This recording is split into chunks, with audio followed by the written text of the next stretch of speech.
Guys, অনেকেই জানতে চাইছেন গরিব ঘরে রাজপুত্র নাটকের ৪৪ নম্বর পর্ব কবে প্রচারিত হবে। এছাড়াও অনেকের প্রশ্ন ৪৪ নম্বর পর্বে রাতুল অনিকের চাচা চাচি এবং যারা অনিক ও মেঘলার সঙ্গে অন্যায় করেছে তারা কি শাস্তি পাবে। আর ৪৩ নম্বর পর্বে আমরা দেখেছি বৃষ্টির চরিত্রটির সমাপ্তি হয়েছে।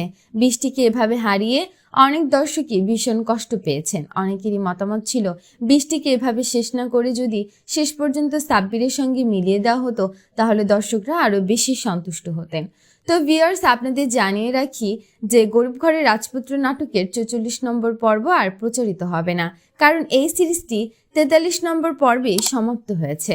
আজকের ভিডিওটি তৈরি করার মূল উদ্দেশ্য ছিল আপনাদের এই বিষয়টি জানিয়ে দেওয়া যে গরিব ঘরের রাজপুত্র নাটকের ৪৪ নম্বর পর্ব আর আসছে না।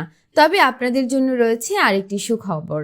গরিব ঘরের রাজপুত্র সিরিজের যেসব জনপ্রিয় শিল্পীরা অভিনয় করেছেন তাদের নিয়ে খুব শীঘ্রই আসতে যাচ্ছে একটি নতুন ধারাবাহিক। সেই নতুন সিরিজটির নাম দুই পৃথিবীর রাজা। তো আপনারা গরিব ঘরের রাজপুত্র সিরিজের সবগুলো পর্ব দেখেছেন কি? সিরিজটি আপনাদের কাছে কেমন লেগেছে, ভালো নাকি খারাপ? লিখে জানিয়ে দিন কমেন্ট করে। পরবর্তী আপডেট সবার আগে পেতে সাবস্ক্রাইব করুন আমাদের চ্যানেলটি। ধন্যবাদ।